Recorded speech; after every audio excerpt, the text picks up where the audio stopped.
from Roma. So, nakapag-ayos na kami and it's our full day here in Rome.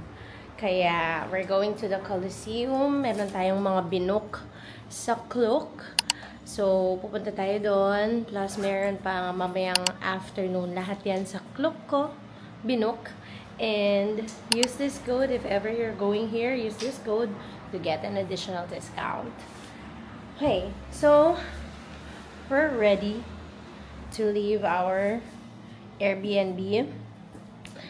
Sabi kasi sa weather, 18 ngayon pero sunny. So, ito muna yung suot ko. Doon naka-leggings na ako. Takot ako malamigan. And we'll see you later. This is what we love about our Airbnb. Yan. May sariling elevator. Kaya hindi kami nahirapan sa pag-aakyat ng luggage. Actually, nung umpisa, hindi namin alam na meron. Tapos, nakita kami nung Airbnb owner. Siya. Sabi niya, you can use the elevator. Eh, nakaakit na kami ng isang floor.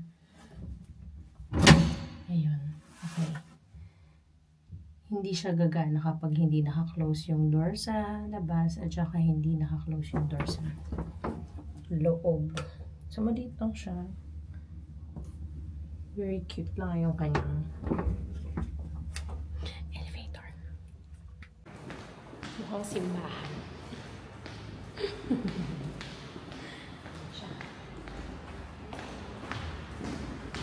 But it's super convenient. Malapit lang siya sa Colosseum.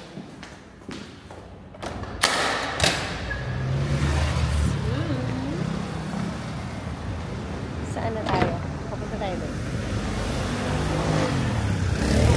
So, we're joining the tour today. And they gave us this.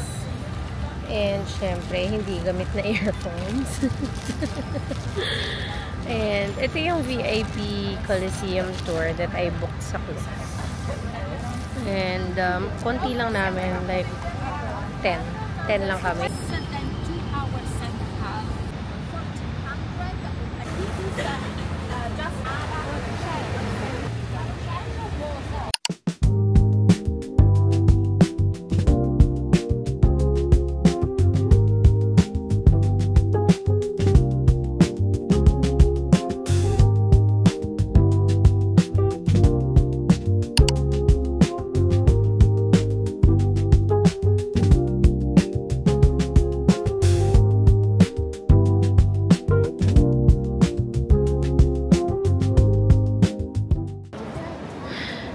Diyan kami uupo tomorrow for the Mass. And diyan sa white naman na yan, uupo si Pope tomorrow for the Mass. Yan.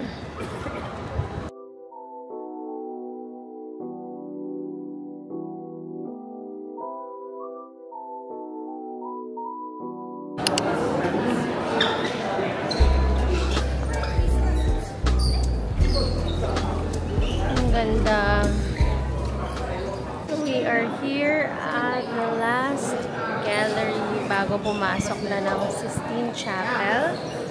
And look at that. Tignan mo naman yung details, yung grabe. Sobrang ganda.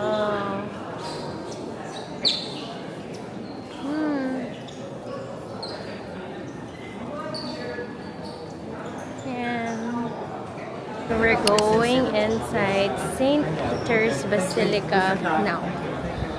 Ito na siya. Oh my God. Oh my God. Ang ganda.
Every time you go inside a church.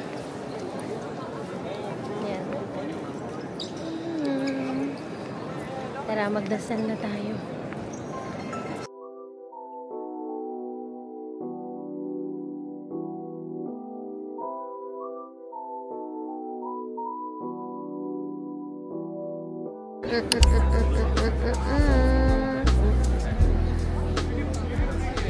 Okay, for our dinner, we have bruschetta. Pero kakaiba yung bruschetta niya. Kanina, meron dyan eggplant with pesto, ricotta with sun-dried tomato, and yung normal. Naka-Aperol Spritz ako, NCP, naka-beer. And ito yung na-recommend din nila dito sa restaurant na to. Beef lasagna. Yung beef niya is parang bitak-bitak na sobrang laki ng beef. Ganyan ang itsura ng lasagna nila. Hindi siya rectangle. So, para siyang bilog. Pero ganun din, layers of pasta.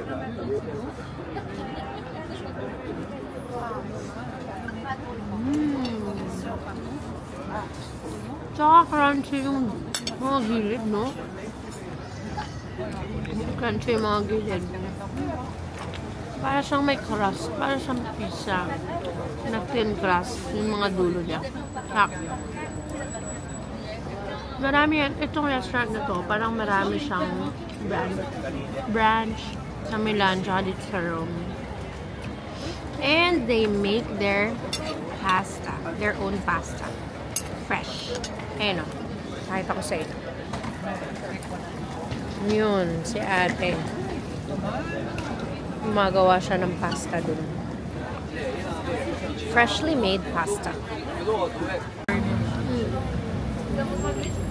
Lambot kasi. Ang lambot ng meat. At saka, alam mo yung hindi talaga tinipid sa mozzarella at saka parmesan. Ang sarap. Ano na natin to? Sige, ito muna ano. Ito muna ang classic. Bruschetta. Classic? Hindi man ako sure kung ito talaga yung pinaka ano nila. Pagod na kami. Parang today, 30 minutes lang kami umupo sa bus at yung mabilisan namin kain kaninang lunch. Then the rest of the day, nakatayo kami at naglalakad. Kaya, instead of going to somewhere medyo mas malayo na kainan, dito na lang kami sa may malapit na bus stop. So, quick kwento, what happened to St. Peter's Basilica. Sobrang ganda talaga doon. As in, parang sobrang solemn ng place. Pero since sobrang dami din tao, parang naging ano siya, sa museum type. Pero okay lang kasi naabutan namin yung mass. Mayroon palang 5 p.m. mass. So, nung pumasok kami ng church, nasa kalagitnaan na sila. Peace be with you na, ganyan. Siyempre nakakatuwa na parang I never imagined that I could attend the mass here in Rome. Plus, tomorrow is super duper exciting kasi tomorrow, meron kaming mass with Pope.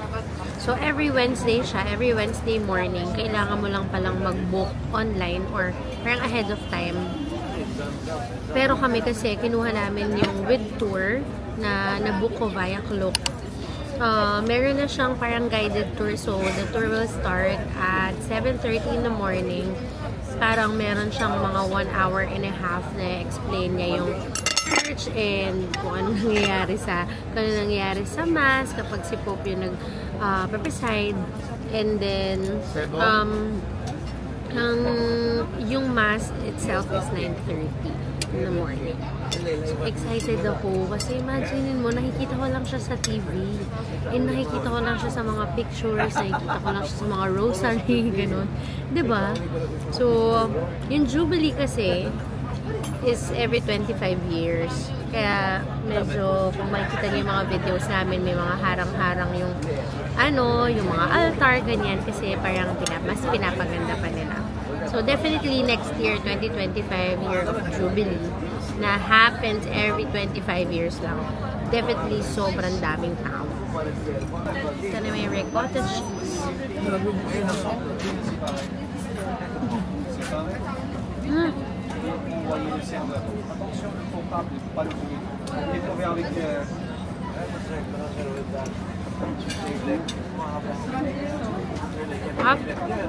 Kapag kasi ng cheese. Gagayain ko to sa bahay. Sourdough, olive oil, ricotta, and ito. Ang galing ito gawin. We got free dessert. Ano ba ito? Cookie. Ang bango. Dali. Yung cinnamon. Asukal. Walang cinnamon. Kasi kung may cinnamon to, hindi ko siya magugustuhan.